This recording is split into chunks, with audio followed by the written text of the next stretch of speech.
Bonsoir, bienvenue sur Radio Sensation Normandie. Vous êtes dans le MAG, vous avez l'habitude de ce rendez-vous, 10 petites minutes pour en savoir un peu plus sur la vie culturelle, associative et sportive du territoire berné, terre de Normandie et au-delà, puisqu'aujourd'hui on va s'intéresser à une association sportive qui se trouve sur Pont-de-Mer avec son représentant, c'est Alain Vatine, 58 ans. Alain, ancien double vice-champion de France amateur poids léger, on va parler de boxe, c'était dans les années 80. Et vous êtes actuellement entraîneur en Normandie. Vous avez participé également à l'élaboration du Boxing Club Vatine qui est à Pont-de-Mer. Et vous avez initié notamment 4 de vos enfants à la boxe. Alain, bonsoir. Bonsoir. Et je remercie la radio Sensation de m'avoir invité. Donc l'actualité, Alain, c'est d'abord la boxe, avant de parler des choses qui fâchent un peu plus tout à l'heure. La boxe dans le département de l'Eure, comment ça va? Est-ce que ça pourrait être mieux? Est-ce qu'il y a eu des belles années sont derrière nous? Moi, je m'occupe de mon club déjà. On a obtenu un champion de France professionnel hier soir à Pont-de-Mer. Alors pour nous, ça va. Ça va bien? Ça va très très bien. Les autres clubs, vous jetez un regard pour savoir comment ça se passe sur Évreux, sur Conches, Beuzeville? Oui, parce que c'est des concurrents, puis on peut se rencontrer. Je jette mon œil à droite et à gauche. Mais les vrais champions sont à Pont-de-Mer alors? On a pas mal. Adriani est allé décrocher l'or au championnat de France amateur l'année dernière. Ouais. C'était à Paris. Un regret pour lui qu'il ait voulu arrêter alors que vous étiez prédisposé à ce qu'il boxe pour un championnat d'Europe? Ouais, le regret c'est qu'il il est passé professionnel, il a fait 5 combats professionnels, 5 victoires, puis il devait participer à un championnat d'Europe fin 2018, ouais. Et c'est dommage. Bon, il est papa, c'est peut-être que ça a bousculé les choses ou pas? Ouais, je pense aussi. Mais moi, vous savez, je vis boxe et... Ouais. Cindy a arrêté aussi? Oui, Cindy, c'est l'âge aussi. Est-ce que ça veut dire qu'on ne verra plus Alain Vatine sur le bord du ring? Oui, non, moi je pense aux autres, aux petits jeunes et tout. Il faut pas penser qu'à ses enfants. Il y a les petits jeunes qui comptent sur moi, puis je reste pour eux aussi. Et moi, ça me fait du bien. Les espoirs de la boxe régionale, les boxes nationales, on parle beaucoup, même s'ils ne boxent pas dans la même catégorie, de Maxime Bossir. Qu'est-ce que vous en pensez? C'est un bon boxeur, je ne vais pas en dire de mal, mais c'est un bon boxeur, manque de technique, il a un énorme cardio, c'est ça qui fait la différence, mais je pense qu'arriver au niveau championnat d'Europe ou à un championnat du monde, pour moi ça sera difficile pour lui. D'accord. Un autre combat qui s'est engagé pour vous, et il semble sans fin actuellement, c'est en dehors des rings, celui que vous avez mené depuis 2 ans, entre autres contre ALP, Adventure Line Production, on le rappelle, c'était le producteur de l'émission Drop, et contre TF1. Nous voulons que justice soit faite, mais ils sont puissants. C'est une des phrases que vous avez dit il y a déjà 1 an lorsqu'on a remis l'affaire sur le tapis. On en est où là actuellement? Pour l'instant, rien du tout. Ils font durer, ils jouent avec le temps et les avocats se battent pour prouver leur faute et tout. Et pour l'instant, ils sont en train de se battre avec les personnes qui travaillaient pour eux, pour leur chaîne. Ouais. Ils sont en procès, je crois que le résultat, ça sera le 23 janvier. On saura le résultat. Ils se défendent. Mais vous êtes allé à Paris, je crois, avec les familles des victimes, etc. Oui. Toutes les familles. C'était surtout victimes. Pour être médiatiquement présent et pour montrer que vous lâchez rien. Qu'on est solidaires aussi, tous ensemble, qu'on soit sportif ou pas, ils sont tous morts et c'est pour leur faire voir que t'as beau tenir une caméra auto, ils sont tous disparus et...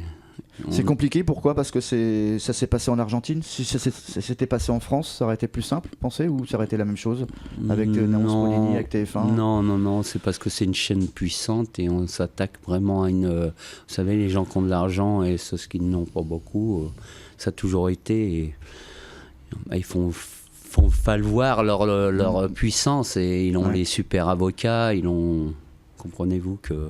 Vous avez, un avocat personnel qui s'occupe de l'affaire ou c'est un avocat qui... Non, un avocat personnel. D'accord. Ouais.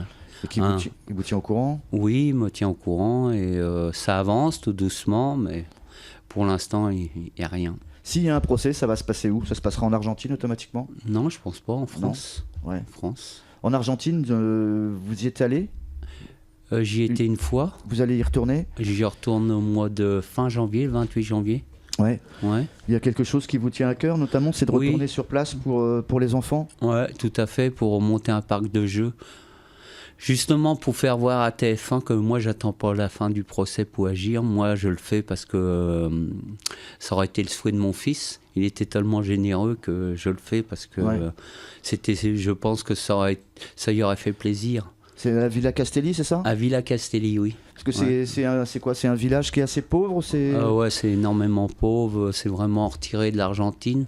Déjà, de Buenos Aires, il faut prendre 2 heures d'avion et après 5 heures de bus pour arriver sur place.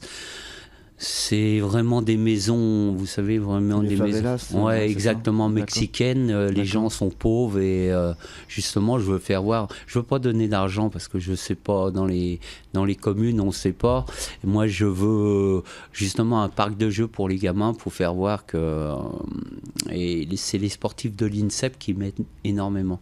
Ouais, les sportifs de l'INSEP qui vont participer à une vente aux enchères avec des trophées ou des maillots qui appartiennent à des sportifs très connus. Ouais, comme Teddy Riner, comme Will Thorne, comme... Vous disiez hors antenne tout à l'heure, un boxeur américain? Oui, il y a aussi qui m'a envoyé une photo signée de lui, Holyfield. Ouais. Il y a des champions olympiques, il y a tout le monde sportif a joué. Il y a le monde militaire aussi qui vous soutient? Oui, énormément. Parce que Alexis était gendarme, enfin il était... Non, Alexis était brigadier? Ouais, chef, brigadier chef dans l'armée, et il a été 4 fois champion du monde militaire. D'accord. Donc là, par contre, c'est un monde qui vous soutient, le monde militaire. Comment ça va se passer au niveau de la construction de ce parc de jeux? Est-ce que vous avez déjà, vous, des soutiens au niveau des gens du bâtiment, du BTP, etc. Parce qu'il faut aussi faire marcher des entreprises. Je vais acheter ça. C'est pour ça que j'ai pris une semaine pour aller là-bas. Parce que là-bas, il faut que je me déplace à La Rioja, la plus grande ville à côté de Villa Castelli. Et là-bas, justement... J'ai écrit à l'ambassade, vous savez, c'est difficile, hein, parce que tu te dis, il y a des fois tu comprends pas parce que tu veux faire du bien, ils me répondent pas, ou ils m'envoient une lettre, on s'occupe et il n'y a jamais de suivi. Là, cette semaine, j'ai téléphoné encore à l'ambassade, il se repasse le mot, et rien n'est suivi. Dans le fait, vous n'avez pas de résultat. Pour la vente aux enchères, ça va se passer quand? On rappelle la date? La vente aux enchères, c'est au mois de janvier, juste avant que je parte. Alors, ils savent pas encore parce que c'est un commissaire-priseur qui va donner la date. D'accord, ok. Et en ce qui concerne par contre votre départ, vous restez 4 jours sur place. Vous allez en profiter pour voir le Paris-Dakar ou pas? Parce que ça va être pile poil dans les dates, non? Non, justement, je suis avec une journaliste, Fabienne Pio, qui m'attend là-bas, qui travaille pour le Paris-Dakar. D'accord. Est-ce que l'association, elle est visible sur un site quelque part? Est-ce que les gens de Bernay, d'ailleurs, de Pont-de-Mer, peuvent participer éventuellement? S'ils veulent participer, oui, c'est comment dire, l'association d'Alexis Vastine et ses 9 amis. D'accord. Ses 9 amis. Et nous, on a monté une association, mais comment dire... Le siège, il est chez vous? Il est à la ville de Pont-de-Mer. Pont-de-Mer. On peut la trouver sur les sites internet? Ouais, je pense. Ok, d'accord. Est-ce qu'il y a de la boxe bientôt pour vous, là? Au mois de juin. Vous faites des voyages souvent pour venir chercher des boxeurs à la gare ici? Oui. On vous croise souvent. Prochain grand événement, ça sera au mois de juin? Ouais, on remet le titre de champion de France professionnel à Jonathan Houtin à Pont-de-Mer au mois de juin. D'accord. Et après, s'il gagne, on va faire l'Union européenne et après, ça sera un championnat d'Europe. À Ponto? Oui. Un championnat d'Europe à Pont-de-Mer? Ok. Bon, mais on a fait le tour, en tout cas, de tous ces événements et du travail qui vous attend. Alain Mathilde, merci d'avoir accepté notre invitation. Mais c'est moi qui vous remercie. Et on espère vous revoir très très vite et on vous souhaite bonne chance pour la suite de vos aventures. Au revoir. Merci.